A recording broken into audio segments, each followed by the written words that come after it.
call the meeting to order. Start with the pledge.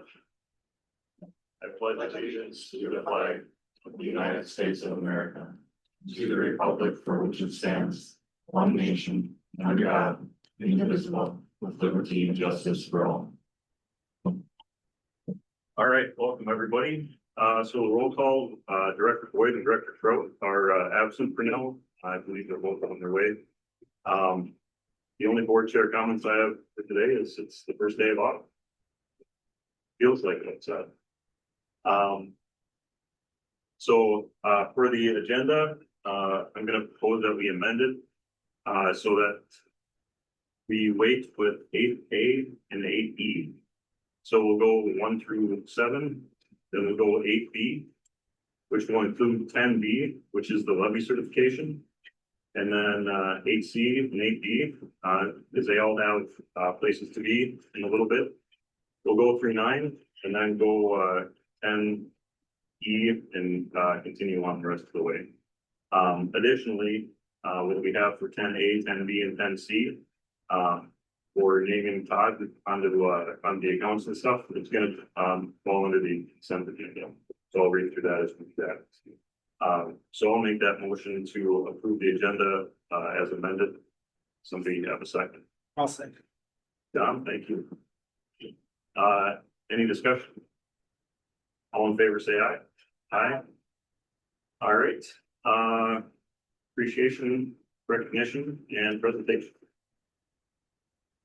Well, Tony's absent also, but yeah, it's kind of hoping that either some of us crew will be here. Yep, so let's just wait for that. Okay. Yep. So, yeah. When he gets back, So I have another one.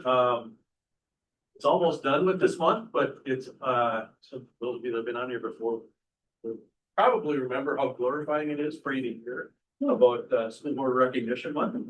And, just for me, I guess I just want to say thank you for everything you do on behalf of parents and community for our students.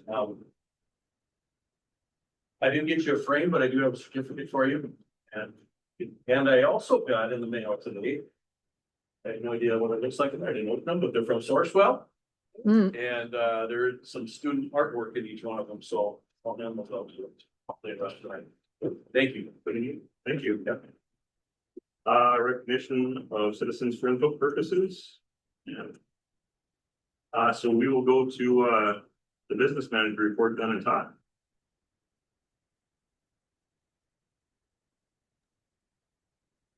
Okay, I'm gonna share my screen. Is that helpful, or does everybody have a copy of the budget update in front of them? Go ahead and share the screen.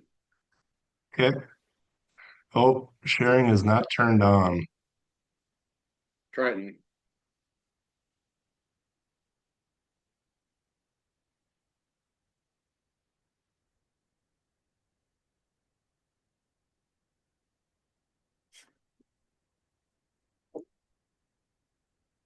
All right, I think we're good now.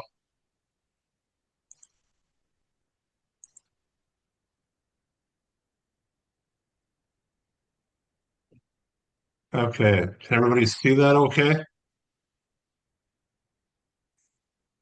Yep. Kind of. As long as there's no further questions, yes. All right, so we have the budget update here, June 30th as of September 17th, 2025. So what we're doing is we're looking back at how the financials are closing out for June 30, 25 last year, essentially.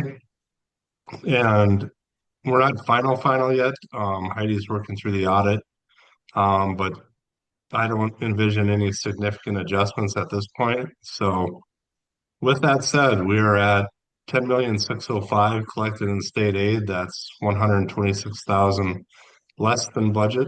So we're within 1.2% of budget. Federal revenues are 105,251. So slightly less than budgeted there by 58,749. Property taxes are within 3,904. And local revenues are up 273,300 higher than budget. So interest earnings were up significantly this year. So overall, we are 83,973 better than the revised budget. So we're at 100.7% of budget. Super close. Salaries and wages, we are at 99.7% of budget, or 22,662 under budget. Benefits, 167,000 under budget. Purchase services, 102,000 under budget. And supplies and equipment combined to be over budget about 67,000. And other expenditures are over budget 13,000. So on the expenditure side, we came in 212,246 under budget. We're at 98.3%. And just kind of in rough round numbers, if you look at the yellow column here, we're projecting revenues to be over expenditures by 69,000. And we are actually coming in at about 366,000, or actually 385,000 better than budget. So a little better on revenues, under budget on expenses. So looking good in terms of how we're wrapping up FY25. Just real quick on other funds, food service revenues 788,000, expenditures 776,000, so about 12,000 positive there. Revenues over expenses. Community ed revenues of 516,000, expenditures of 514, roughly 2,000 better than budget. And debt service similar, 2,023,000 revenue, 2,021 expenses, about 2,000. So everything's positive. Everything's looking good in terms of how we're closing out 25. Any questions on the budget update? Nope. All right. Am I jumping right into the levy Yep, information? go right ahead.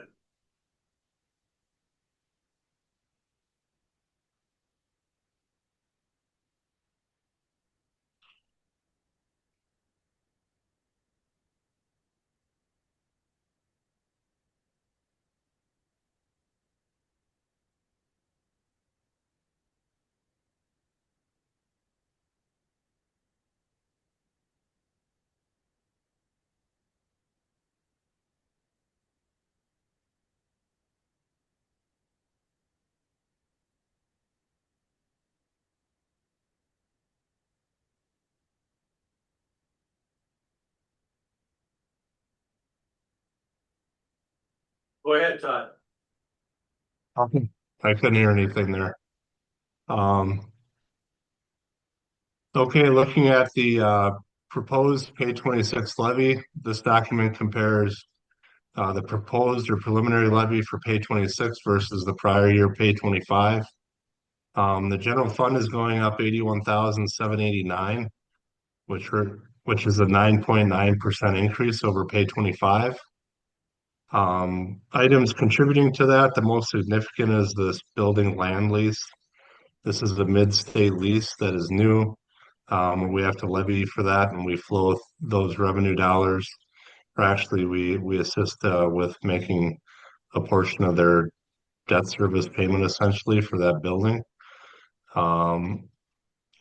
Career Tech is up 15,000, so that's additional vocational funding for our vocational programs. And we also had a kind of going down 17,000. We had a negative adjustment for over levying in prior years. And that's always due to estimated enrollment coming in less than we anticipated. So we had a negative adjustment last year as well, but this year was 17,000 more. So overall, then the general fund is going up 81,789. The community service fund is going down 5,057. Everything really pretty consistent there, nothing significant. And then the debt service fund is increasing 21,508. And that's due to the reduction for the debt excess being less than the prior year. So each year the state does an automatic calc of what our excess fund balance is in the debt service fund. And this year it was 106,000 less than it was last year. So I'm sorry, the increase in the debt service fund is 15,623. And our total levy is going up 3.54%, or 92,355.57. And then I just added a little bit of history here at the bottom, if you can see that. Um, so last year, our levy increased 1.17% over the prior year, or 30,000. The pay 24 levy went up 220,000, or 9.36%. Pay 23 went up 2.61%, 59,000. Pay 22 went up 5.49, or 118. And pay 21 went up 1.16%, or 25,000. So just kind of some history there on how our levy's been going. Um, any questions on the proposed levy? I do have a question, Todd.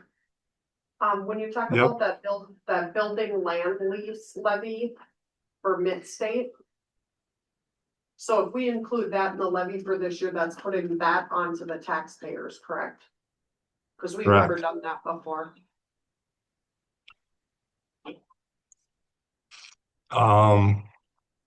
So we could under levy that in December if the board chooses to. At this time, we're proposing to levy the maximum, which means as the state goes through and updates their inputs and their calculations, if we have any areas here, any funding lines that are to be adjusted, they can adjust accordingly. And then in December, when we certify the levy final, we could do more research on what that levy's for. And if the board chooses, we could under levy at that time.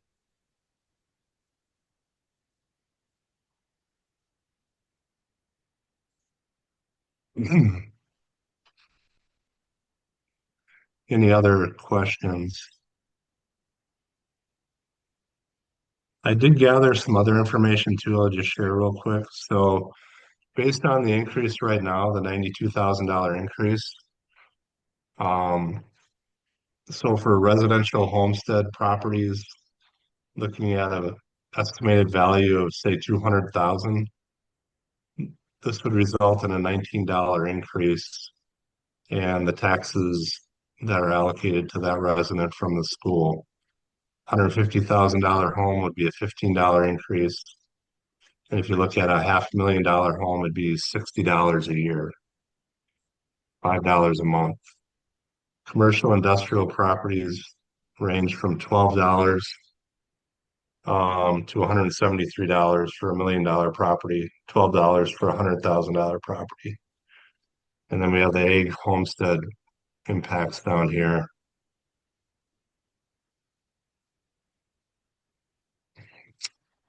And I did also gather some information on there was a bond refunding. The school refunded one of our bonds, and the savings on that were 668,857. And the comment in talking with PMA is that other changes have essentially eaten up those savings. I might need to get to my email to cite what those changes were. I believe it was things like, well, let me see if I can find that.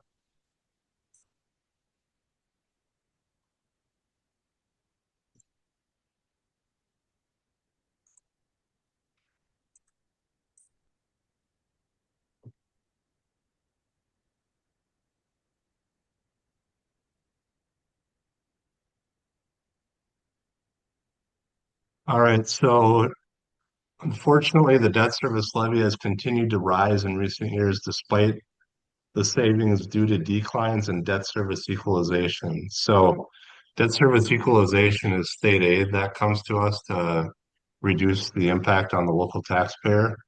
So as the district property valuation grows, the state reduces the debt service equalization or state aid. For pay 23 taxes, the debt equalization was 333,000. It reduced to 193,000 in pay 24, and then about 85,000 in pay 25, and the proposed pay 26 levies. As this aid declines, the share picked up by local locally by property taxpayers increases. So this would have happened with or without the refunding. So the refunding helped kind of combat this reduction in our state aids. So, but we're not really seeing the full impact probably like we maybe anticipated because of this other factor. So, does that make sense? Any questions on that? Where does that number come from? The state aid equalization. No, the valuation of the school district. So this is the district property valuation. So this means the basically all the residential property values, the farmland value, um, which when combined together is our net tax capacity. So basically the value of our property within our district is increasing, which results in less state aid.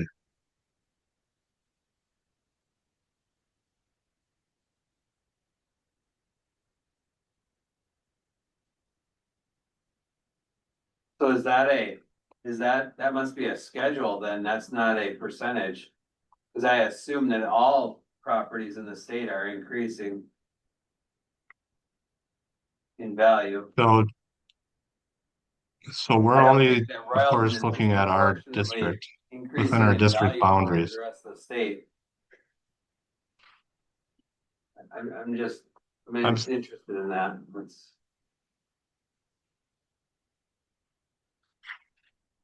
I'm sorry, was that a question or a comment? I didn't quite hear all of it. That's more of a comment, I was Okay. just wondering where it came from, so.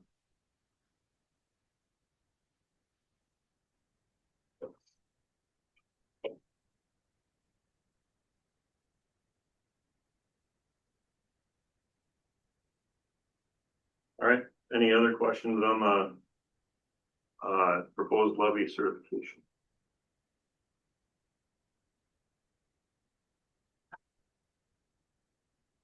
Did you guys already discuss what the OPED levy means? Like what does this? Did you mention in our finance meeting, Todd, that the OPED levy was gonna be the first time that we were doing that, or is it the first time we're doing it, or is it the first time it's available to levy for that, those dollars? That 8,800. Yeah, I didn't check back prior to pay 25, but we did not levy last year on that. So it's other post-employment benefits, and basically we're allowed to levy for the implicit cost. It's an actuarial number that's calculated. We do the actuarial study every 2 years. So by statute, we're required to offer health insurance to staff when they retire. So because that risk to the insurer exists, to have that population, if you will, of folks on our health insurance plan, there's an implicit cost. So all premiums are impacted by that. And the actuary says that's $8,823 a year for us. So we have the option to levy for this. We could also choose not to levy for this. So it's not a huge number, but again, that's one that we could under levy if the board chose to in December.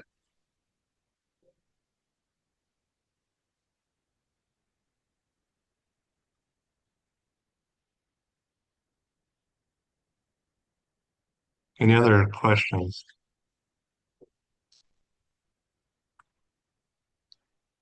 I think that's what we did last year too, was we certified for the full amount and then, we did not do the building land lease for mid-state last year.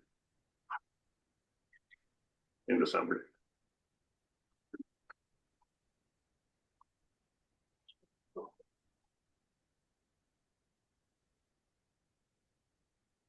All right, any other questions for Todd? All right, does somebody want to make a motion? I'll make a motion, but my motion is gonna be part A. I would like to not see any increase in the levy, not the 3.54, not 0% increase. when I ran for school board, that was part of it. I brought petitions in. Our taxpayers have had enough, put onto them, and I feel we already levy max. And part B, I'd also like to see that back on the, ballot for voters to have that choice. I think it's good for kids to see their parents exercise their right. And I feel it's our duty internally to adjust the budget and not push everything onto taxpayers every time there's a need. In the paper this past weekend, there's an 18% proposed increase for Morrison County already. And I just think it's getting to be too much.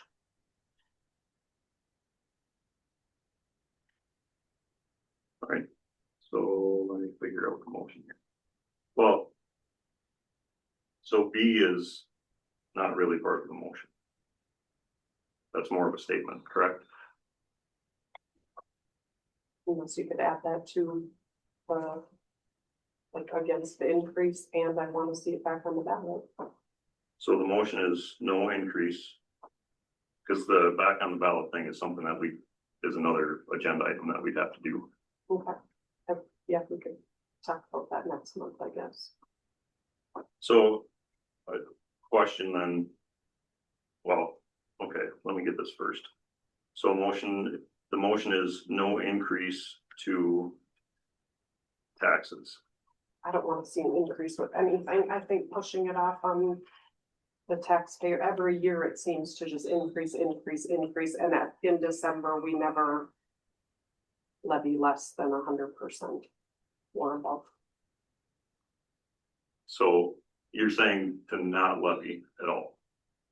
Not, I mean, I would either say stay the same, but not with the 3.54% increase. But staying the same, you're still doing 100%. I mean, I'm assuming that 3.5% or 3.54% is coming from adding in those additional things that we can levy for, but we don't have to. Partially. So you're saying no increase from last year? I would like to see, yeah, no increase, yeah, this year at all, but that's my vote. So how would that affect these numbers then, Todd?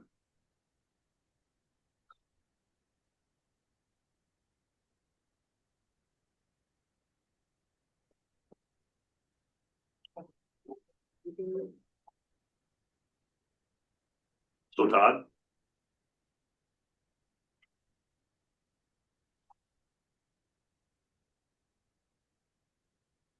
Is there a question for me? There is.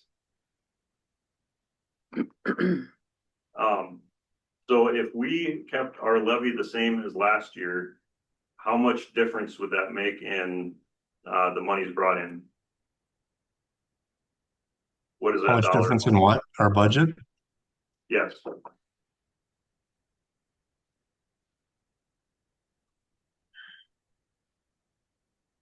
So again, we're just levying the maximum tonight. We can choose to under levy in December. We don't have to determine the exact amount tonight. We're not finalizing the levy at this point.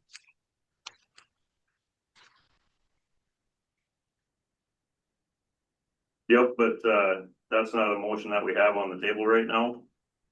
The motion is to levy for no increase from last year. So I'm trying to determine how much money that is. So that would be not levying for $92,355.57. So out of that 81,000 of that would be, we would be short in our general fund. So those are dollars that go to pay teachers and basically our operating expenses. We'd have that much less to operate with.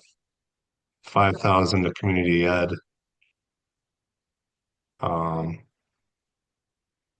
50, yeah. The thing is, we'd probably end up under levying. Potentially, we could under levy in the debt service fund. We would have to do a cash flow with the state to show we could still make the principal and interest payments.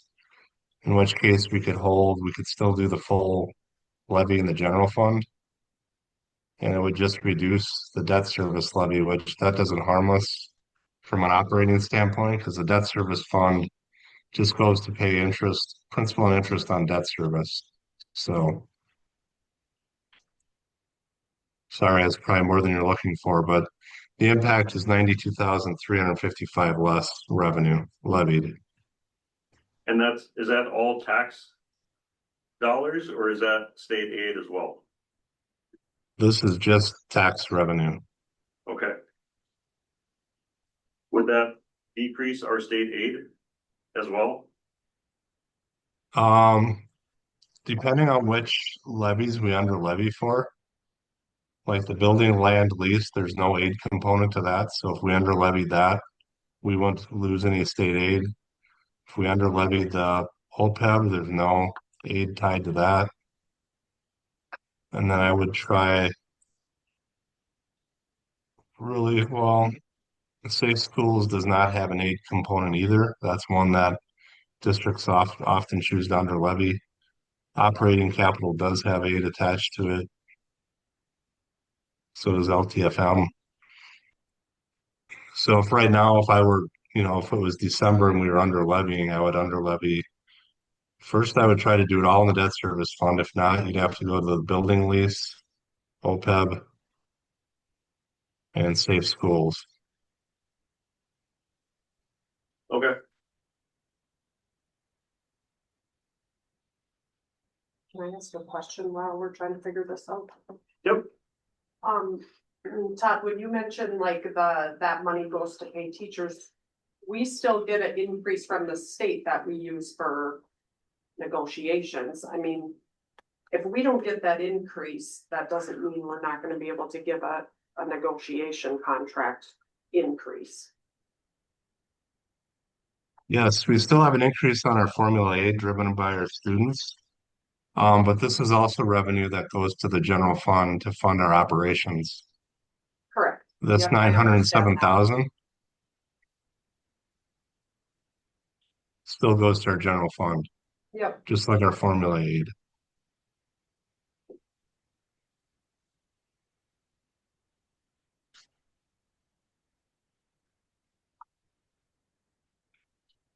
All right. Any other questions on that? All right, so I have a motion for no increase to taxes for the pay 25 levy or certification. That sound right, everybody? Thank you. All right, we have a second. I'll second. Director Trout? All right, any other discussion?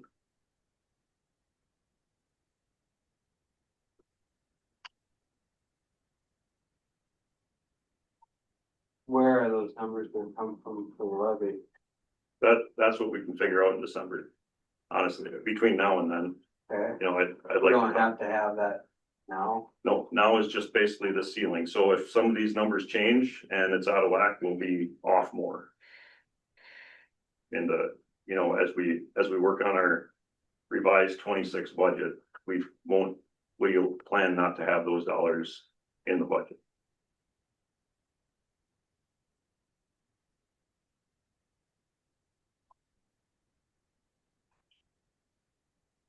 Which is gonna be tough, because I think we're gonna pull out of our savings for that with an increase in the SRO and an increase of a teacher. And then we were 83,000 over last year, so we'll be under that, and then we'll be under more without that levy as a possibility. So. So you're certifying to the max, the max is what, 92,000, I think he said? You're certifying that much tonight, or if you certify, say 50,000, that's gonna be your max come December. If you certify 0, that's your max come December. You can always adjust less, but you can't go higher.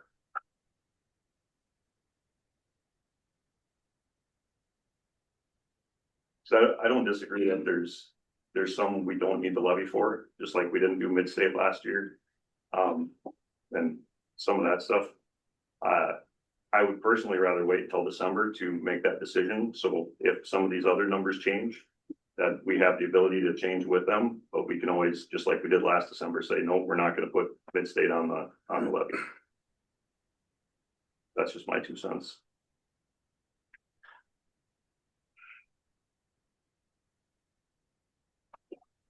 Any other discussion? I would say for me, I would like to see where the extra dollars are going, right? So we're levying for an additional 92,000 and they just, you have in here kind of where they're going, right? We've got 4 or 5 different areas, but that doesn't tell us that that money's going to teachers, and we've got the business manager saying, well, that's the money that goes to pay teachers. I would like to see what our salaries were last year, what they are this year, what we're adding.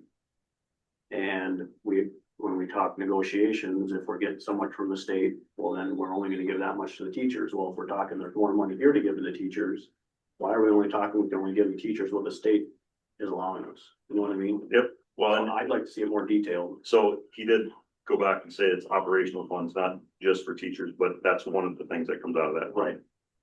But we did say that. Yep. We're talking teachers, because that's a big thing, right? Oh, we don't want to take anything away from the teachers, which I agree with.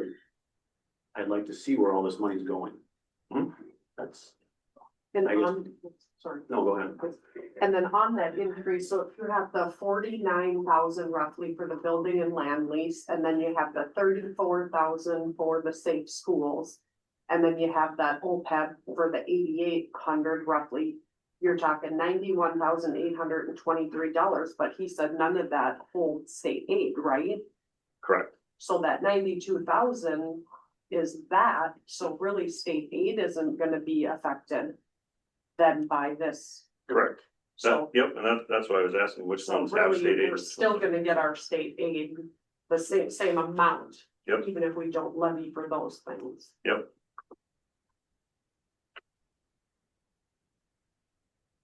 So Safe Schools, just real quick, Safe Schools goes to pay for cameras and like keyless entry locks, things like that, keeping our buildings safe. So if we still have needs, then that would come out of general fund unassigned. Essentially, the state aid that's flowing to us would need to fund those needs if we don't levy for that. Same with like the building lease. We're gonna get an invoice from Midstate to pay for our share of their building. If we don't generate revenue to fund that, then that comes out of the state aid that flows to the school. OPEB goes to offset our health insurance costs. So just an That's idea where of kind of how those dollars are being used.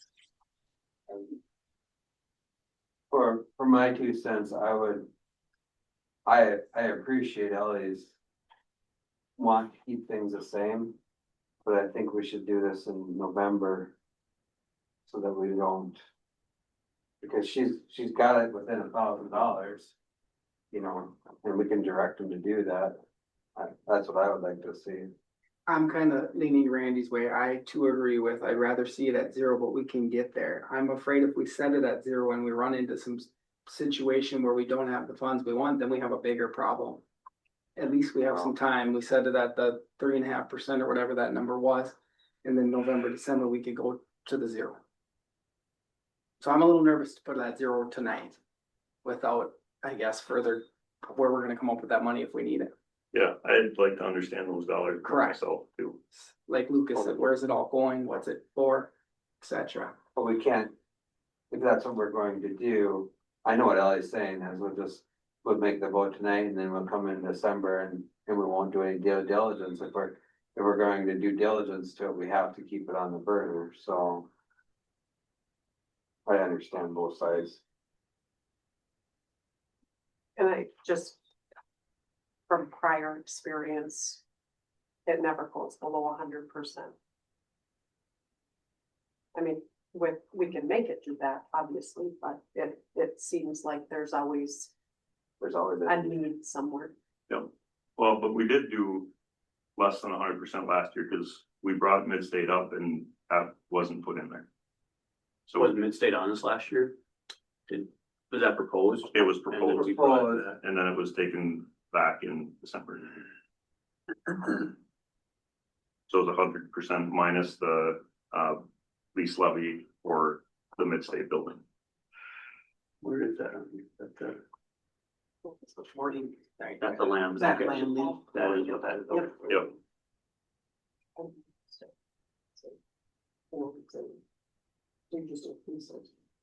Yeah, I'm just numbers, Yep. you know, like, Well- when I look at it, it's 100%, but then you were to add on. So really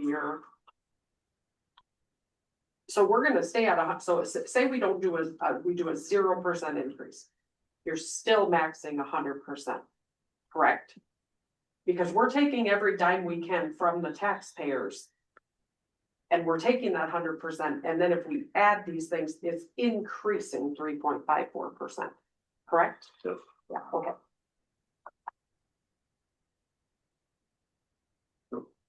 I'm just making sure my head's working right. don't worry, I think part of it is to make it not confusing that. I'm not sure what you have, so. Yeah, and I'd really like to see like, here's the proposed 26 budget with this, and then without it, what that changes, all numbers wise, right? With that. Just a Besides- quick note. This levy will be revenue for the fiscal year 27. So the 26-27 school year. Yep.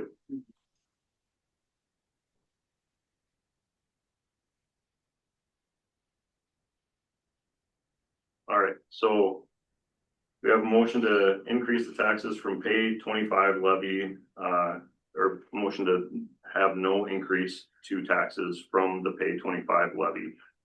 With the second from Director Trout.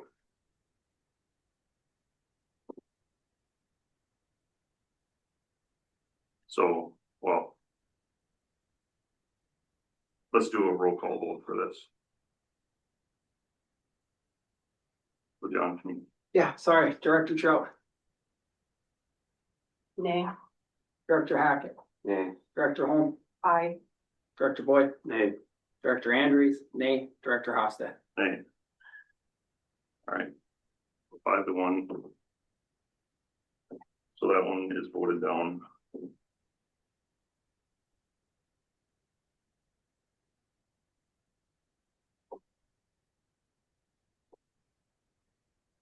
we open up for discussion here. You want a motion? Yeah, technically we need a motion first. I'll move that we levy the max. All right, Randy. Motion.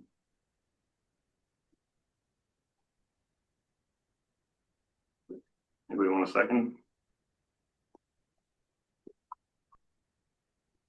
Second for discussion. All right, So I think.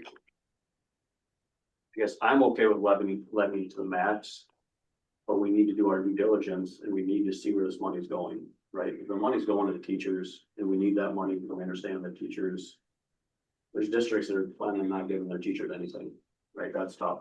Yep. When I sat in this seat, I said that I was here for the community and for the teachers, because those are the. People that are with our kids, right? So I think we need to see where the money's going. I think we need to get out and talk to our community members and say, hey. We're gonna need more money if we're gonna keep some teachers here, right? We need to keep good teachers, and if. We can't give them a raise, it's tough to keep good teachers, whether they go and do something totally different, right? There's other industries right now that are paying big time money for things. And I think we need to do our due diligence and see if this is where that money's going. If it is, then make the decision in December, but I think we need to really get down the dirty and see where this money's going before we just say, yeah, you give us another $100,000, you know? Yep. So absolutely. great, my 2 cents. Any other discussion? that will be interesting, because like I said, those three things come up to the 92,000, so. That's really not adding any increase for teachers if it's so-called going for increases for staff or losing state aid. So it's them two things aren't in there. So it's something that we Right. need to find out. That should be a goal. Because if we get 2.7 or whatever, and that's what we're using, but we have money here to use, then we need to know that. It would be a goal of mine to not lose any state aid over it Yep. and to maximize the state aid part of it, that's, Cause we're paying for it either way. Yeah. It's just well, whether you we get it or not, somebody's gonna get that money, so. Yep, I think it's really no different than last year when we decided not to levy for that land Yeah. lease or whatever, for the state. Well, for what it's worth, that was the first time that we'd ever we'd levied in December less than what we had.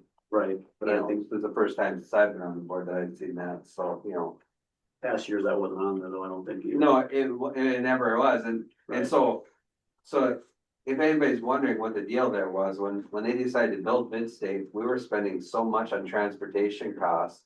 But that levy was less than what our transportation costs were gonna decrease. That's why, when we were paying it out of the pocket, that's why it never got levied for it, so. If anybody's wondering why it never got levied, that's why, because it was a positive cash flow to pay that rather than, we were paying people to sit in their cars for 6 hours, cause they drive back. Then they have to get back in the car and drive back and get them, so yeah, that's why that happened like that, so. Can I still ask a question about the safe schools money? Yep. So is this levy different than all the money that we've been previously talking about for the last few years of like using safe schools money for our counselors and is that this? Yep. So we levy for that the whole time? I thought that was coming in, I thought safe schools money was state aid. No, it's been levied the whole time. Okay, I guess I was not clear on that until now. They've been trying to add, the state's been trying to add to the safe school stuff. Through state aid, but they haven't done it yet. It's my understanding. I know that was on the table. there'll be a bigger push for it. Yeah, for the special session and stuff coming up. They're trying to get state aid. Hey, Mr. Board Chair, Yep, I need to drop off for another meeting. I apologize. no, that's just We're, fine. I think we're in a good spot now. Okay. All right, All right. thank you. Thanks a lot, Todd. Nice to meet you.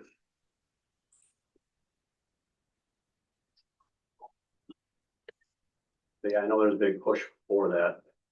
State aid going into safe schools. So like he mentioned, safe schools money is for cameras, upgrades, safety upgrades, all that, doors, locks, all those things that we previously kind of already done, right? We're up to date on most of that stuff, Yep. if I know Well, from my memory. what we looked at this year was using that for SRO. Yep, right. I was just trying to remember back the conversations about, I could have swore there was, I know there's parameters around safe schools money that you can use, but I thought there was talk about if we don't do this, we lose it. That can't be right? I must be remembering No, wrong. it just needs to be allocated. Yep. I And think we that- had- Most of our conversations were just about allocation of that. Just about allocation about what, it's money that you can allocate to some of that stuff that doesn't have to come out of the general fund, so then. Them conversations are almost always, they end up talking about your fund balance then.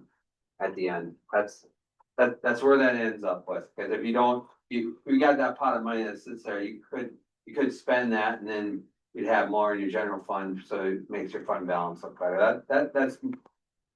It's like taking $1 out of your pocket and putting it in your other front pocket, I mean, but I'm not an actuarial geek, so I don't know, so. And I'm thinking what you're thinking about, Maria, is like 2 years ago when we started it, we had a balance in there. And we should spend that down every year. Oh, And we had like a $12,000 balance that we hadn't used yet. And then when we started with more cameras and the other stuff that we just added that in to spend it that next year. Yeah, cause that conversation was rather than saving that money and using the general fund money, we should spend the safe schools money where we can spend it. Yeah. And then there was discussion on what we were gonna spend it on.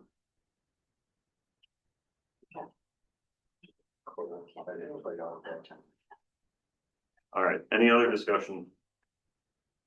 All right, we'll do the same thing. So this one is to certify levying to the max with a motion by Randy and a second by me. John, you wanna call the roll? Director Trout, I, Director Hackett, Aye. Director Holmes, Nay. Director Boyd, Aye. Director Andrews, aye, Director Hofstad. Aye. All right, so the motion carries 5-1. All right.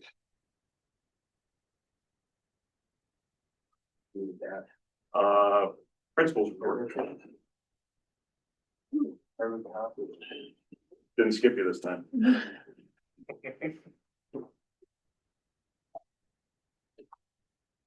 Sheriff Hofstad, home members of the board, Superintendent Lepard, Joel Swenson, high school principal. Two very quick items, homecoming week. Buckle your seatbelt, hang on. Make it to Friday. Kids are excited. It was pajama day. My daughter convinced me to wear my matching pajama pants with her today to school. And like the good dad that I am, I did it. We have dress up days. We have the homecoming Olympics on Friday, color run on Wednesday, home volleyball parents night tonight. Football against Melrose on Friday night. Lots of activities, lots of excitement. Really is a good time, fun to see the kids get into it. And so we are in the midst of that. Last night we had a homecoming coronation. Congrats to Queen Haley Wolbeck and King Kirk Yorzik on being elected the royalty, either the king and queen for the week. The other thing we have coming up October 3rd is our career fair. Royalton High School Career Fair. We have all students in grades 10 through 12 sign up for 3 different career presentations. Some of you've done it before as a presenter. Randy, Tony's done it. Randy, have you presented before? So career fair is we have sophomores through seniors sign up for 3 different presentations throughout the morning. We probably have 30 to 40 different career areas that we have come in, and the students sign up and have like a half-hour, 40-minute presentation with a career area, someone in the field, working in the field and having conversations with them. And so we schedule it out. There's 3 or 4 different sessions throughout the morning, and the kids register for 3. We try to get them into the ones that we want and still maintain a balance, so you don't have someone that has 60 kids in a room and the other person has 2. We want to try to balance it. We've had the LifeLink show up and land on the parking lot. We've had the DNR out with all their gear out in the back. Really is a cool opportunity for our kids to ask questions of people who are actually doing the jobs. We can tell them about them and you can read about them, you can go online, but it's not the same as having someone who gets up every morning and does those careers. And so we will be doing that October 3rd. Our freshmen that morning will have a leadership presentation. It is almost impossible in this building to schedule enough rooms to make the whole thing work. And it really helps to put our freshmen in one big room together and do something with them that morning. And the fact that in some of the high school classes, they're the only ones left in the 9 through 12 electives. They're the only ones left that aren't in the career fair. And so we do a leadership presentation with them. Rick Rasier comes in. For those of you that ever grew up here, you probably saw the one-man volleyball guy where he plays against the high school volleyball teams himself. And we do a leadership thing with him, and he comes in and does a whole bunch of different activities with the kids, and they get fired up. And he is a really, that man can hold 75 kids in line in a gym for 2 or 3 hours. And some of the things that he does, the kids really get into. So that's the plan for October 3rd. So we are in full swing. We are out of the station and moving down the tracks, and that's been a very good start to the school year. So.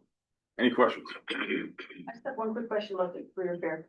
So when the 10th through 12th graders go through this year after year, do you always have the same No, career stuff or? no, like the helicopter people, LifeLink isn't coming, but we'll Okay. try to do maybe like, like, if, let's say we had like construction, we'll move it over to, like, Epsky's Woodworking is coming this year, which is a little more mechanical processing and.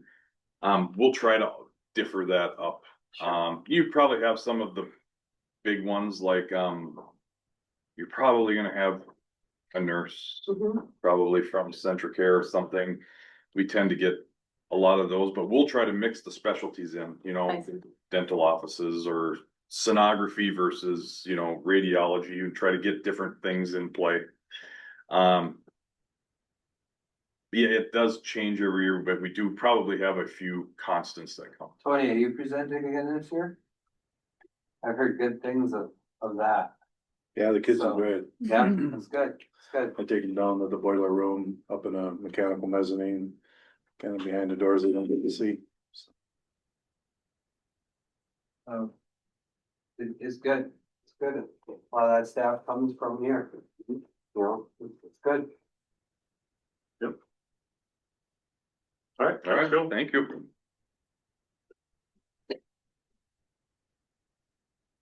Chairs Hoffman and Holm, members of the board, Superintendent Lepard, Tony Newman, elementary principal. I just got a couple bullet points here. We've had a really good start to the school year. Really good. And, you know, time flies. We were talking just before the meeting starts that next week is October already. So, we're moving fast. We've been very logistics heavy here the first couple weeks. Routines, expectations, procedures. Tony, just 1 second here, I'm sorry. Do you guys care if I step out and then come back? No, let's just. Okay, She's I'll got be back. parents thing, Yeah. so Yeah. I just didn't think it was right for her to get up on Yeah, stage. no. there. It's okay. So, everybody should know. Oh, I'm bad. We've done a lockdown and a fire drill already. So we're doing first to 5 there, lockdown and fire drill. We've done bike, bus and pedestrian safety already. We had picture day last week. We're getting in on the field trip seasons as well. Deep Portage goes Wednesday. They're leaving Wednesday, do their specials already, and then get on the bus and head up for a couple days, and then home by 2:00 after Pizza Ranch up in Nisswa. So they're ready to go. They're fired up. So, and then the last thing I have is, you know, we kicked off our school year with our bell ringing celebration as we do 4 times a year, and to get in there and have 360 kids yelling and screaming and ready to go. It's a fun time. So, any questions? I have one Yep. question. So when you start the beginning of the year with the first lockdown drill and fire drill, like in the second week of school or whatever, has there been any assessment? I know that we changed policy or the procedure the last 2 years where you notify parents Yep. of these. Yep.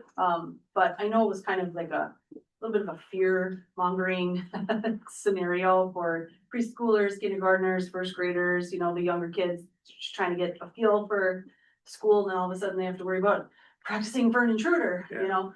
Has there been any assessment done if that is going better now that we inform parents, or has there never really been any assessment done? No, nobody's opted out. Okay, so no parent has called the office and said, I want my child in the cafeteria or in the south gym waiting for it to be done. Sure. I think the more notice that we give, the lot easier it is for families can have a conversation about the night before. But my staff knows probably about a week in advance.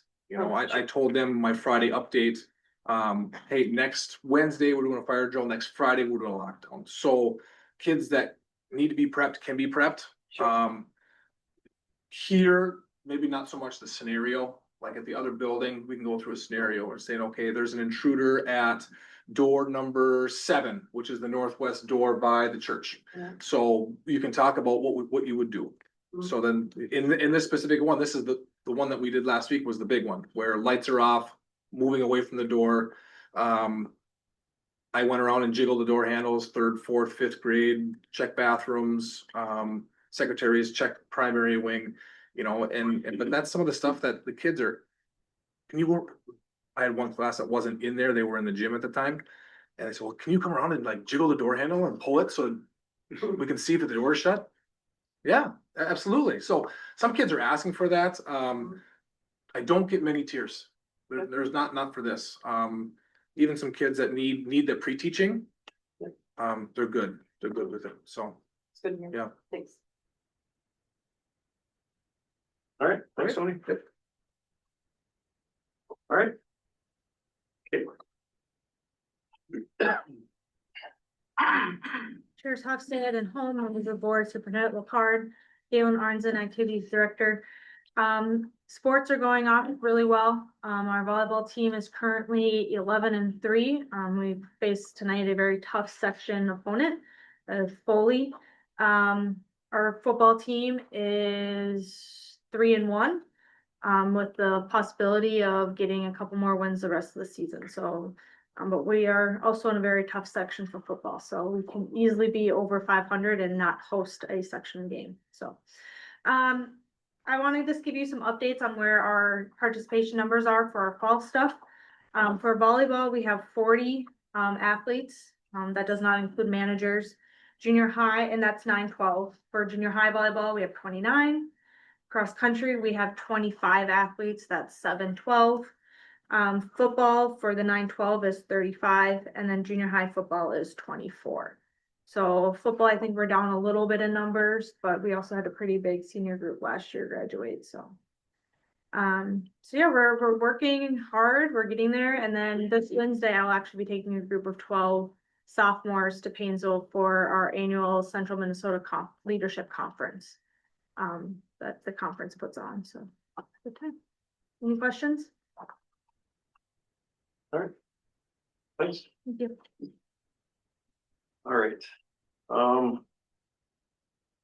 Might as well go right into facilities.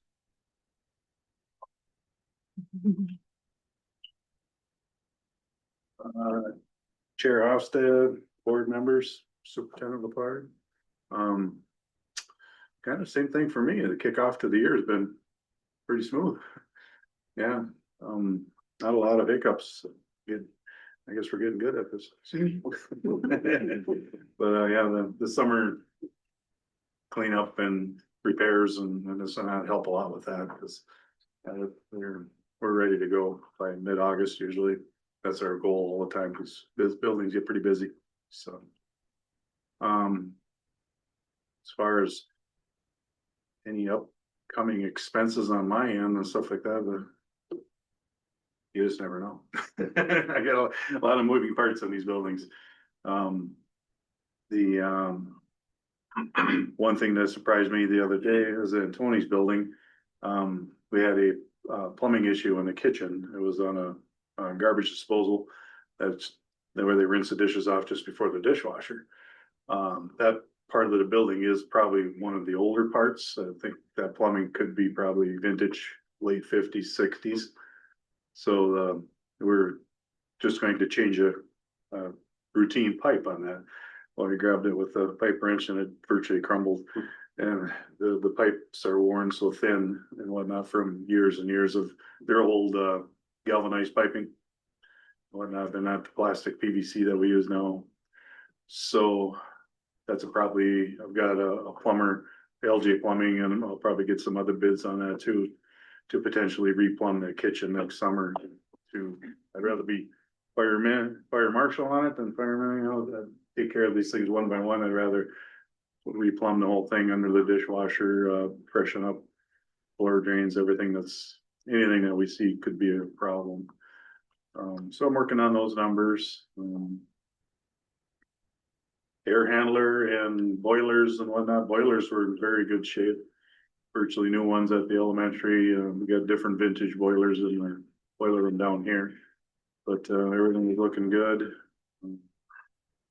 One air handler that's always on my mind is air handler number 2, and that's up in the north end.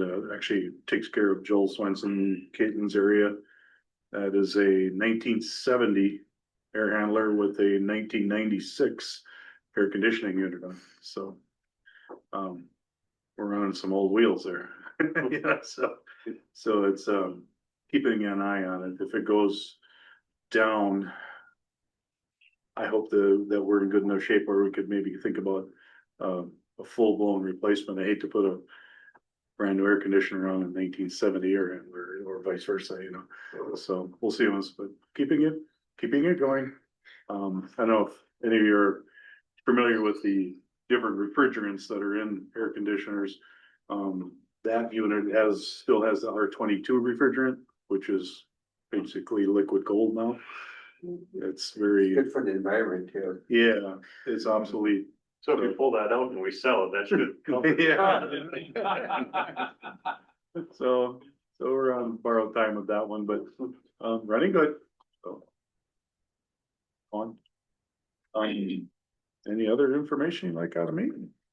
What were your biggest two projects that you guys worked on this summer? This summer was pretty mellow, previous administration, basically, we kind of put the brakes on a lot of stuff that I wanted to do. Do more carpeting and this and that, as far as anything big, it was some painting, some really held it down. Money wise, we coasted, more got the buildings freshened up with what we got. Rather than stick a bunch of money into it. But yeah, there really wasn't anything big.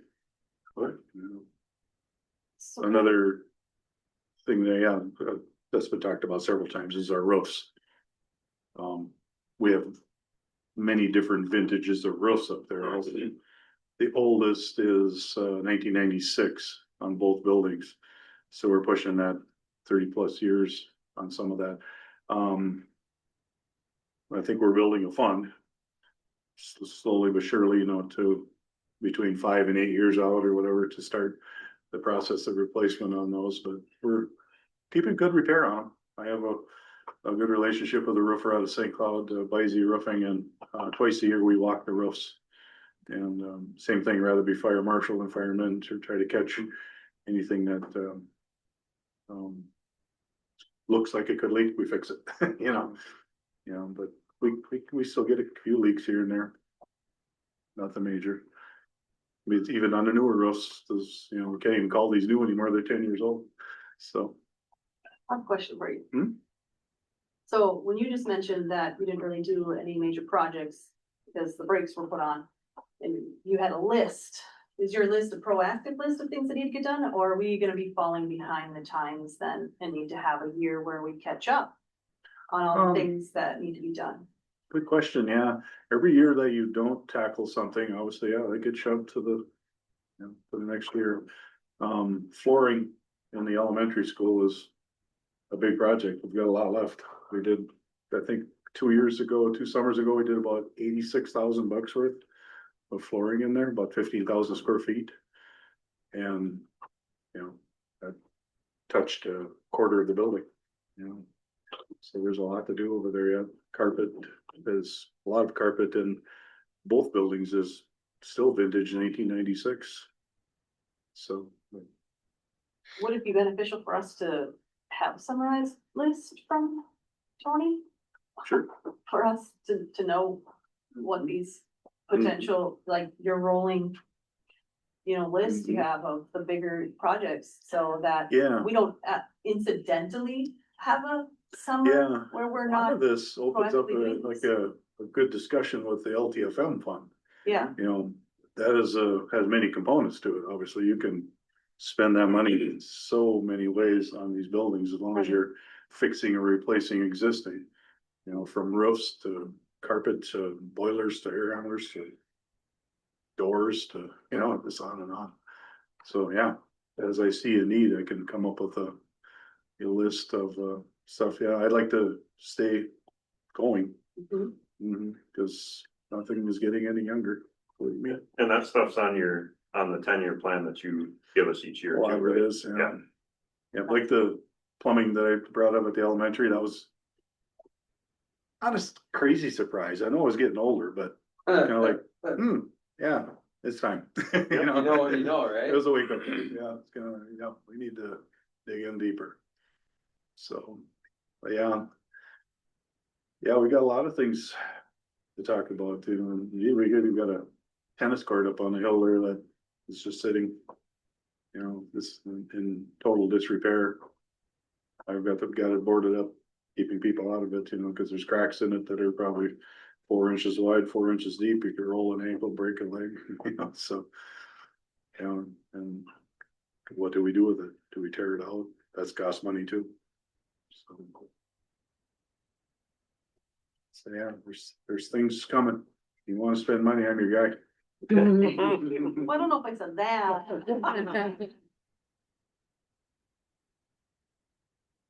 All right, anything else for Tony? All right, All right, thank you. thanks. Superintendent. Thought everybody's back. Well, before Tony goes, I know it was one of our, appreciation deals tonight, so I just want to say.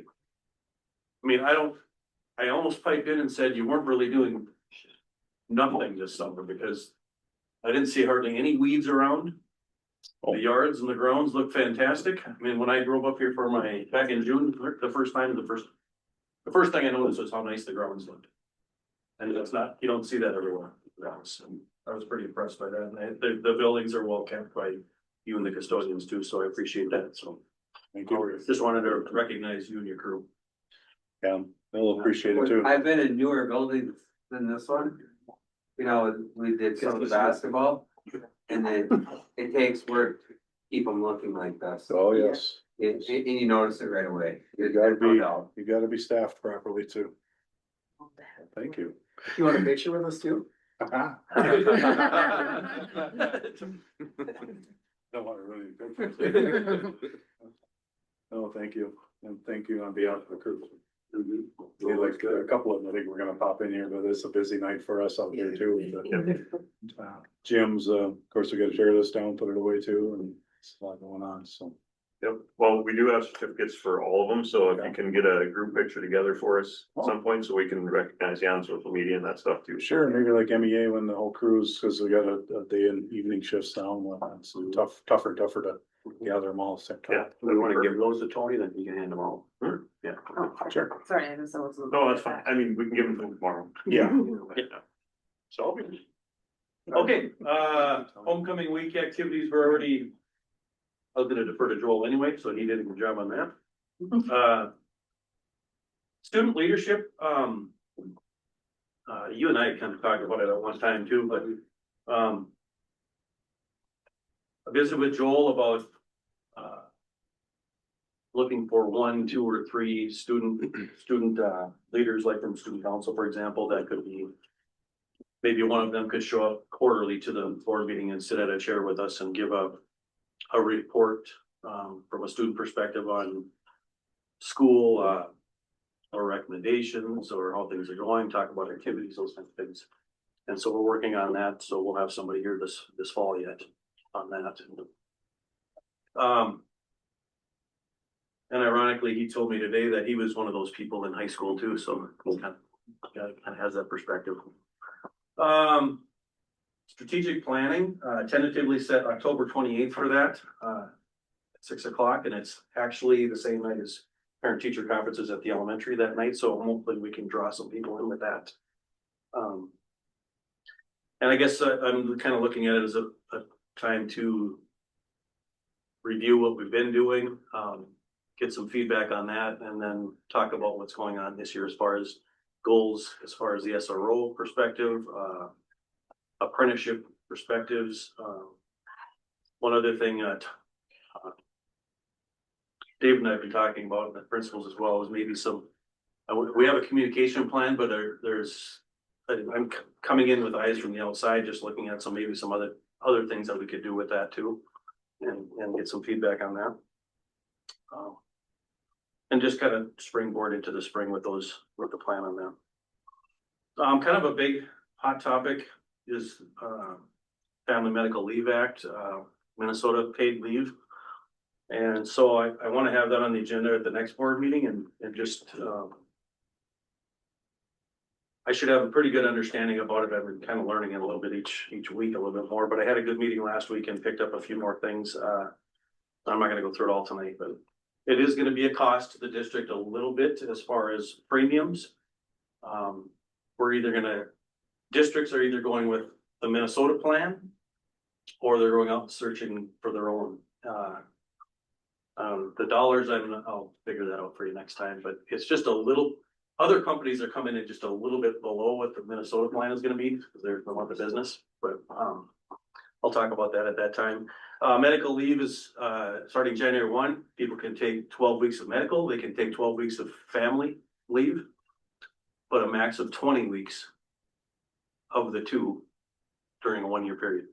And the district has to decide what's that 1 year period gonna be. Is it gonna be July 1 to June, or is it gonna be January 1 to December 30? So we'll have to figure that one out. Is MSBA working on that as a policy, or is that gonna be a handbook? It'll be handbook. It'll be handbook. And actually, they gave us, last week I heard they just said, refer to MSBA. Or not MSBA, it's legislature. Test and record. Yeah. Yeah, so that's kind of a real quick deal there, but we do have to notify our district staff by December 1st on what we're doing, so I have to. We'll get that put together by then. And again, I just wanna, kind of in the theme tonight about how well the year's gone so far, the start of the year. I talked to our leadership team what was the last week? I think we had a cabinet meeting, or 2 weeks ago. Without great leaders starting the year, it's hard. I haven't even heard a hiccup yet, so it's been a great start, and the cabinet has done a great job, and one with leading their staff, communicating, working with their students, so I'm proud of what they've done and make things easier for me too. So Mandy and the district office staff have, I think I look good. It's probably because of them. So, anyway, that's my report. Anything else you guys have for me? How do you feel about the business manager thing?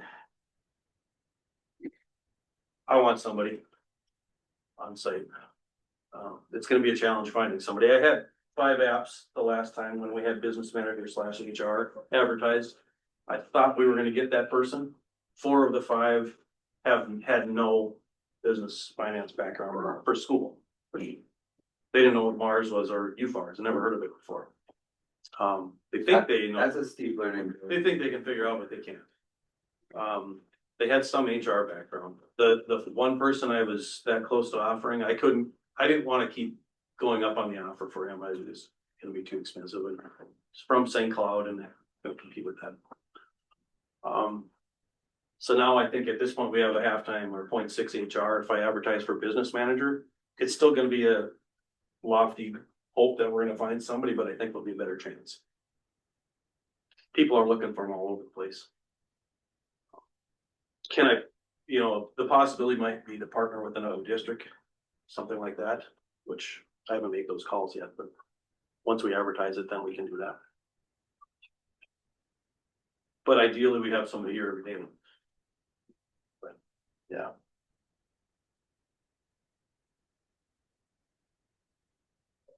Do you guys intend to advertise for that again? Mm-hmm.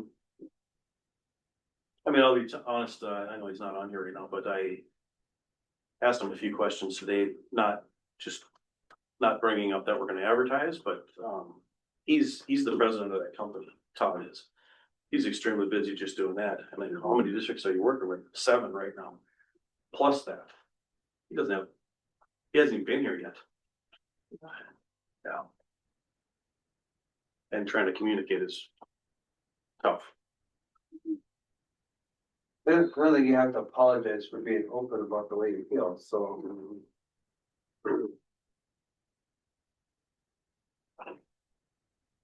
All right, anything else for Wayne? All right,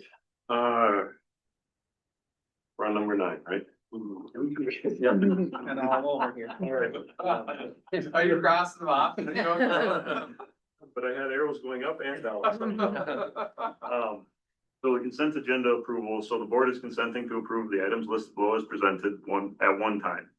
At any point, a director can pull an item off the consent agenda for further discussion. So on here, we have our approval of regular board meeting minutes, claims, accounts, and financials, personnel changes, the MOA for e-learning days, which is no change from last year, the last 2 years.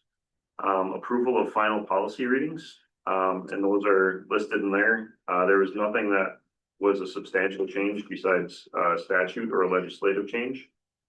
And then the track fundraiser. And then when we amended the agenda, we added the naming of the official depositories for district funds as Todd Netsky with Pine Country Bank and the Minnesota School District Liquid Asset Fund and Minnesota Trust, which is PMA, as official depositories. And then approved Todd Netsky, business manager, to invest funds on behalf of the Royalton School District.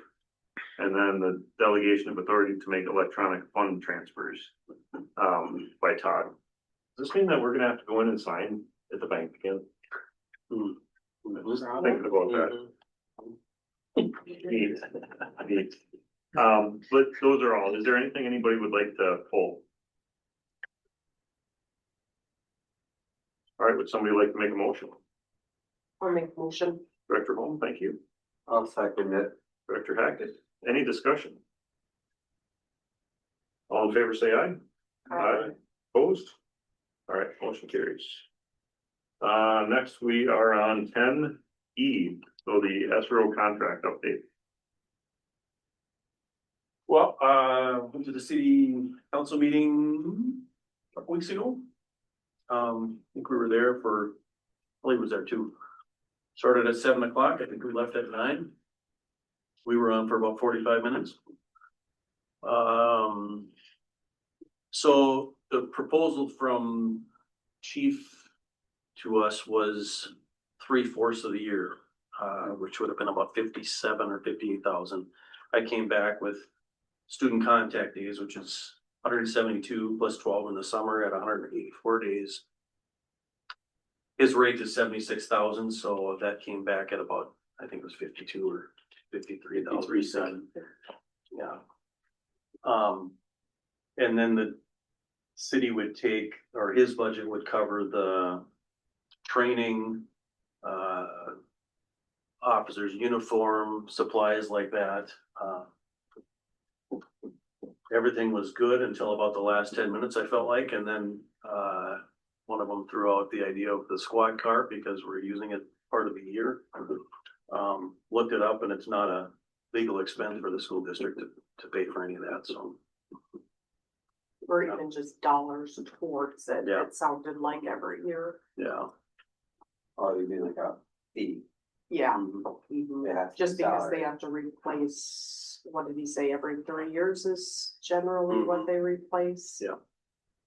But I don't like that they won't be driving it. Yeah, that's what I was wondering. And you know, you talked about safe school dollars. We get about $34,000 a year right now. We, I mean, it's kind of like being, we're talking, it gets thrown in a pot of money. Yeah. We code it towards one of our social workers. But it could be coded towards anything into that category, but yeah. Cause I think then, what did we say, that would leave about 22,000 Mhm. left for us. If we just ran off that without the. I don't think the chief was as adamant about us chipping in. I don't think he was in favor of it, only. Just one. Oh, really? Yeah, so I don't know if that would be an issue if it came to doing it, I don't know for sure. No. I don't really think so, but So that's the proposed stipend, I guess. As far as timeline, he's still up in the air. I mean, it's an office, he has an officer on staff that's interested in doing it. And so he would likely go that route, and then he would have to advertise to fill that position on, The other side. to fill the other side, so, and get another squad car. That's where that squad car cost come from. So he said it could be a month, it could be 5 months before they have somebody in place, before they can actually move somebody in here. and I think another thing's gonna decipher if they get that grant. Yeah. That he wrote for a squad, right? Right, right. And he's got that before. So I don't. You know, he had wrote a grant to get a squad covered, so it sounded, I mean, you know, cause if he wouldn't get that grant, that would add an additional, they'd say like 65-ish. Yeah. So, City.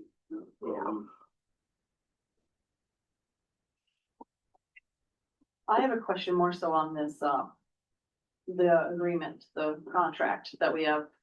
Is this working document? Or is this, you guys pretty much have finalized what you want it to look like? It's close. Um, See the highlights on yeah.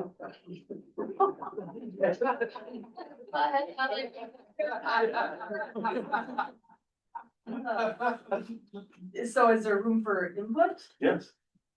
One of the things that I thought we were quite excited about when we had, previous interviews before your time here, was that some of the other SROs that we had interviewed or that had given presentations to us talked about how they kind of led the way when it talks about some of the educational things that the SRO would do. That they kind of led the way on digital citizenship and internet safety. Would that just fall under, support in the classroom in the area of safety, or is that something that we should specifically designate as a task?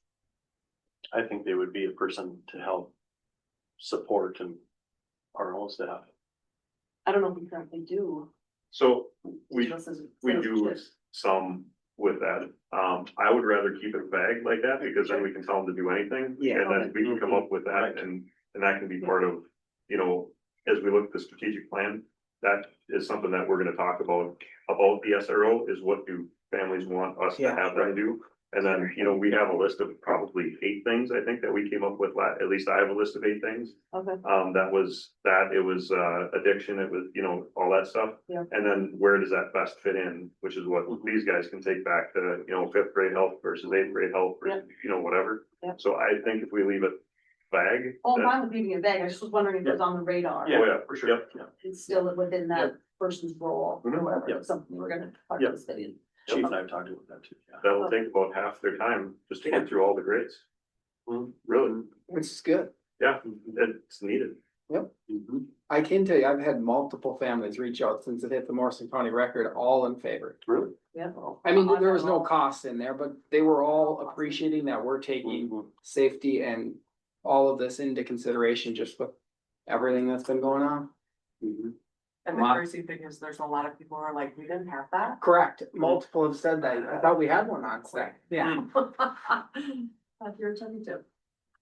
I actually had somebody from outside the district drove through Ramsden and said, yo, police car come and get your buses so they can get on the road. Just sitting there and, cause, Right. you know, and I'm like, yeah, we do. And it's really nice that they do that. I was like, SRO, I said, no, it's not. They just do it. It's like, I mean, little things like that, you know, and I hope there's things that we can't foresee, like, I hope that a SRO is going to open doors for some families because they know programs that we don't know of because they're in a different, you know, they're unparalleled to the school, but they're not the same. So To direct families. to direct families for help or guidance or, Cause they see it as being out as part of the population and not in an office that's taking care of whatever Yes. referred. yeah. Being the you know. referral is big. And we can't possibly know what that is out of this, so, you know, just get into it and see if the stories come in, so. You know, I think this is something that we should, you know, after we get it up and going, give it a couple of years and then have the discussion, I mean. I don't think anybody regrets the cell phone policy thing, after hearing staff talk about that, and that wasn't a real popular deal when we did that, so. What are we looking at for a term? Like on the agreement? 1 year, 2 year, 3 year? This is 1 year on the radar. Okay, I wasn't sure. And they're okay with us only Yep. amending 1 year? Yep. They, okay. Yep. Just curious how they Yeah, would because get. they're looking for a part-time officer anyways, I sure. believe, so it wouldn't. Fits okay then. Perfect. And they kind of felt too, it might take more than that to get it up and really get a good feel for it, but like you said, we didn't really want to be locked for 2 or 3 years, you know, if it didn't fit budgetary or whatever. All right, any other discussion on the discussion? For me, Thanks for the momentum on this. yes. Yes, very, very nicely done. They were there till 11:30, so me and Wayne are very glad we left when we did. it. 9 o'clock. I'm very appreciative of how these meetings are run compared to.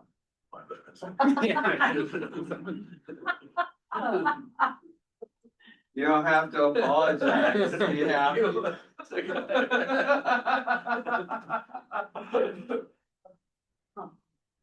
All right, so the next one is substitute teacher pay.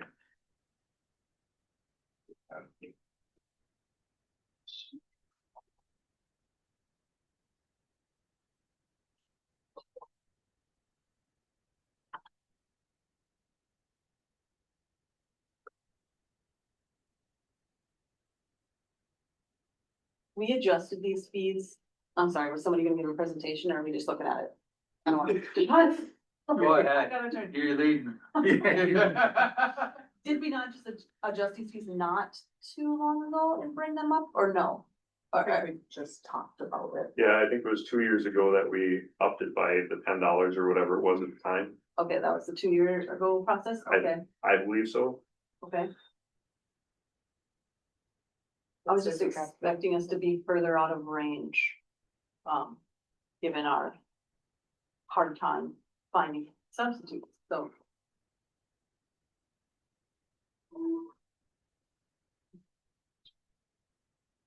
Well, it's lunch.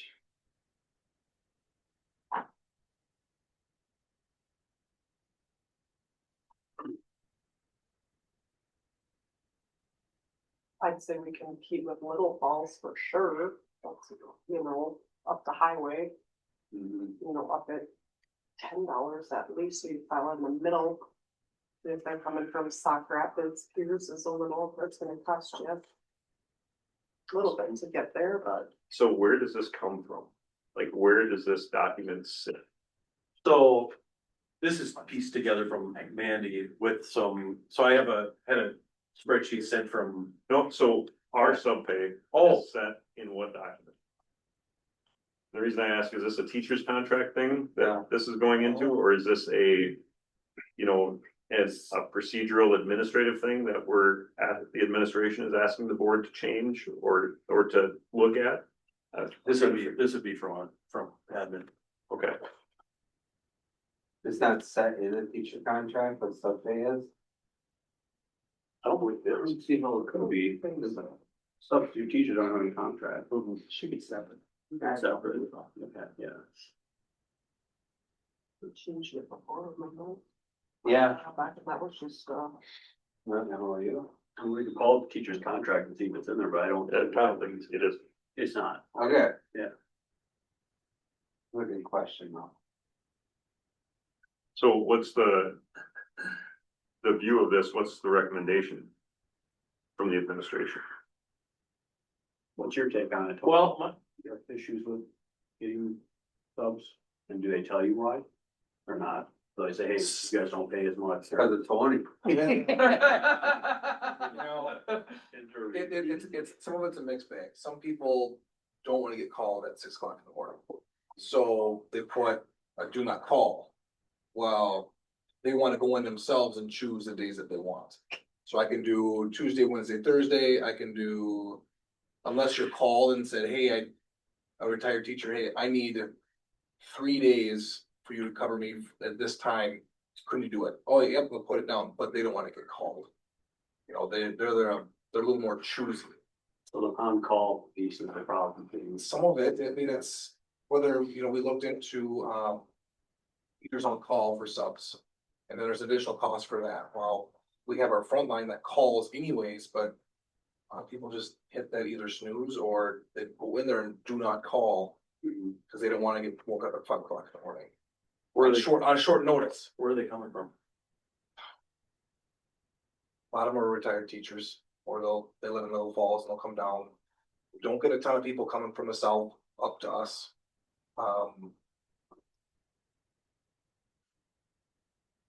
We pulled in one that I got from a long-term sub, coaxed her out of retirement. And then helped her get her license, and then now she's on board. So it just took a little bit of prodding for her to get that license to say, hey, come on back. You know, but some people, some of our retired teachers they wanna be done. And they are done. so. They don't come back. I mean, the majority of them that were, the pool of people you're pulling from are people who really maybe possibly don't need to do it. right? Some, but I know some want to, but they're just not a good fit anymore. Oh, There's some that, for one reason or another, we can't have that, you know, and I'd love to say a warm body is a warm body, but you know what? Not when you're dealing with kids. So there are some that, thanks, but look elsewhere, you know, so, but but the lack of subs puts, as the school year wages on, that gets a little tiring too, mentally, for always covering. No matter who's gone, you still have to fill in, so it's not one person, it's just the totality of everything, but. But for every day somebody's gone, that's one day out of the 180 days that somebody's not there, or not the normal person. But yeah, exactly, for the kids, right? And then you have to fill in 4 teachers to fill that slot, you know, or all of them. Fifth prep, fourth, third, second, first, you know, you gotta fill all those gaps, so you get 2 people gone just on a random day, you'll get subs. 2/3 of that grade level is subbing out of necessity, plus we got our building sub, you know, so. You see this helping. That's what I was So you gonna ask. help this, and get kind of in line with these other schools, will it help? I think it'll help people that are on the fence. I have heard from one that, yeah, you guys you pay less than Little Falls. So why am I gonna spend more money driving to Royalton? To get less money, where I could stay in. We have a good cafeteria. Lunch is included. I guess I would like to. I don't know if it's gonna make a difference either, but I would like to. Look at who's on Highway 10. Right. Can we compete with it, or be at least matching with Highway 10 people, Little Falls, Pequot. Yeah. Everything else being equal, I would love to say they come to us because we are who we are. And they wanna come to us because of the support that we give, or the welcoming community that we have between our people, rather than, you know, it's 10 miles and $10 less, well, it saved $20 by not going to Royalton, you know. Everything else being equal, everything was else equal, and I would love to say that we do. I think people love coming to us to sub. And really, by upping it, if we still don't get subs, it's not costing Mm-hmm. us. Yeah. Right. Sadly.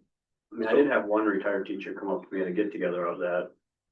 And I asked her if she ever subs here, and she said, well, no, and I said, where do you sub? And she said Piers. And she said it was because of the money that Piers pays compared to Royalton. She did tell me that.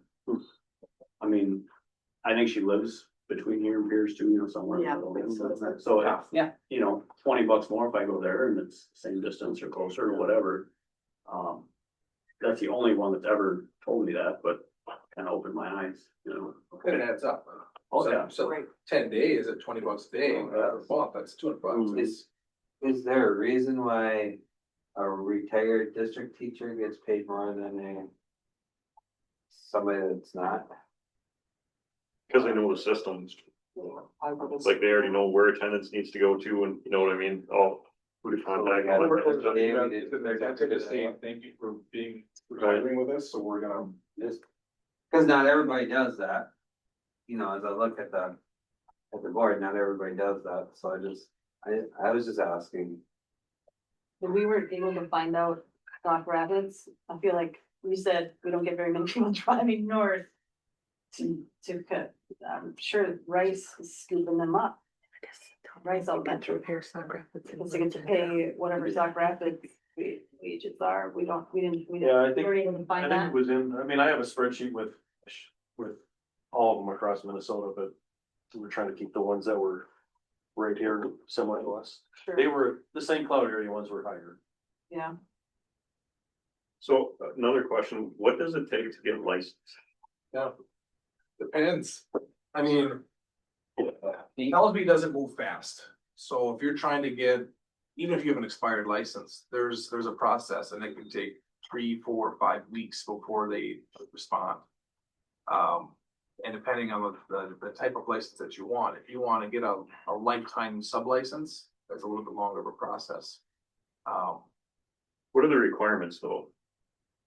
For something like that, if you know? I think the minimum you gotta have a degree, and that's the quickest. Any 4-year degree. No, it's any, yep. There's, Community ed should put on a program and try and create more subs. That's exactly what I was thinking, is like, is that something that we could create Yeah. through our community ed program? You take it At through least those invite somebody in and say, hey, if you ever thought about being a sub, here's how you do it. Yeah, I was thinking that too, once you started going. It's a lot of work though, people might not do it for, I don't know, interesting. The hard part is I need a sub now. Yeah. I need a long-term sub in a week. Well, it takes 6 weeks for you to get it, you know, that's the hard part. Well, they're out of the pool now, they'd be out of the pool until they were in the pool, right? So, but if we can build a pool by 5, you know, as we're doing that. or Sock Rapids, I don't know where they have 2 tiers, minimum being 160 and maximum being 200. Well, that's why they're not driving north. Alright, well, I would like to see at least compete with yours and Little Falls, you know, and. I don't know. Seems like we're always competing with Piers and Little Falls. and everything. Those are the 2 schools that are like, whatever. I'd really like to see what that cost was for like the last 2 years. Is there a way Our to sub kind of cost, our oh, sub cost? Oh, yeah. Cause if we're looking at, you know, our sub cost was what, probably $70,000, $80,000, something like that. And we're adding $10 to that, that's gonna make a $6,000 difference, like, you know what I mean? I'd That, like to see. if it's way more than that, then it's way more, but Yeah. I'd like to understand that, cause that could be the difference between going between 150 and 160. Yeah, yep, I agree. That we could do that.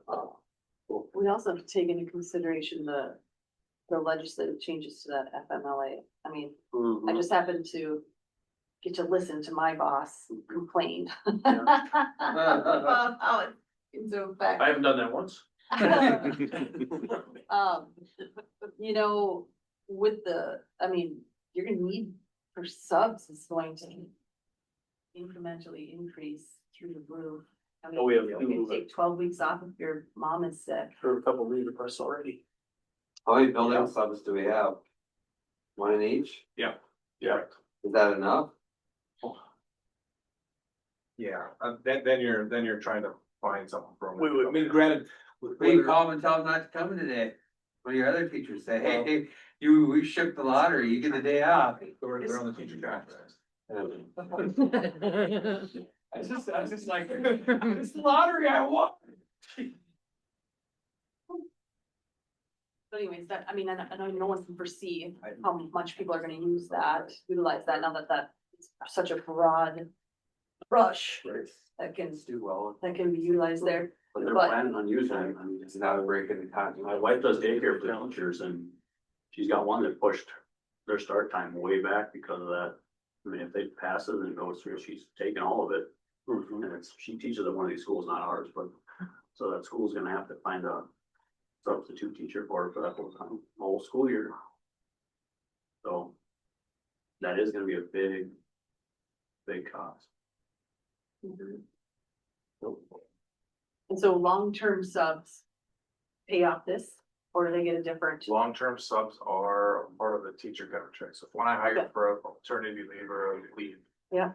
They are like, depending on what they have, but typically you start at like. The bottoms, they're the. Okay. Top left of the chart and then.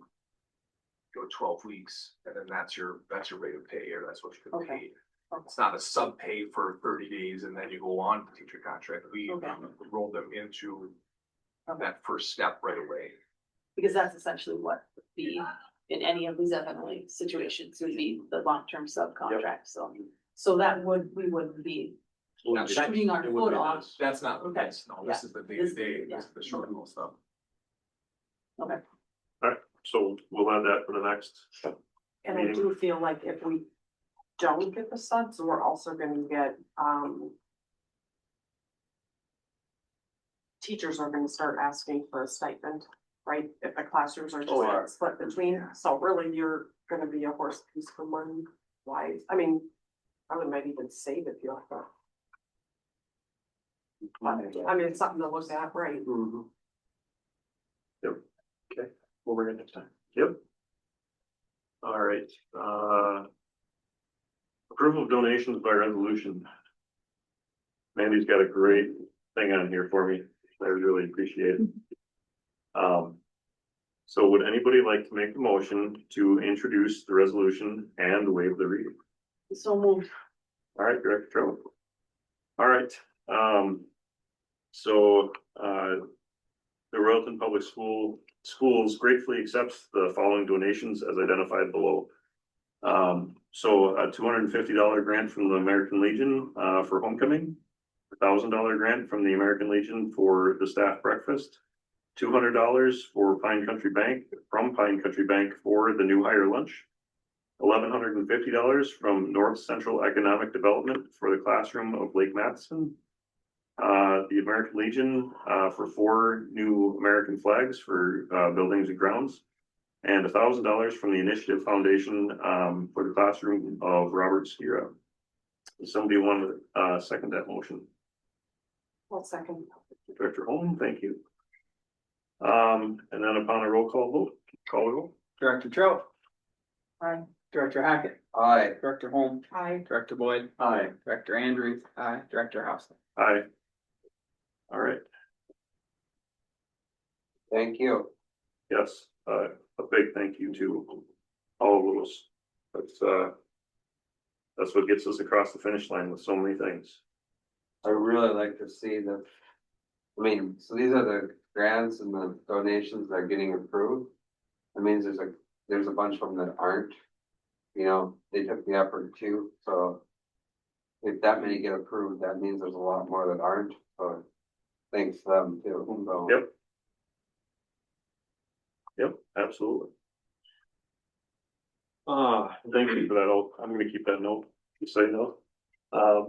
Do that, and then policy reading. So we have first policy readings for, a whole bunch of new policies that are on their 3-year renewal list.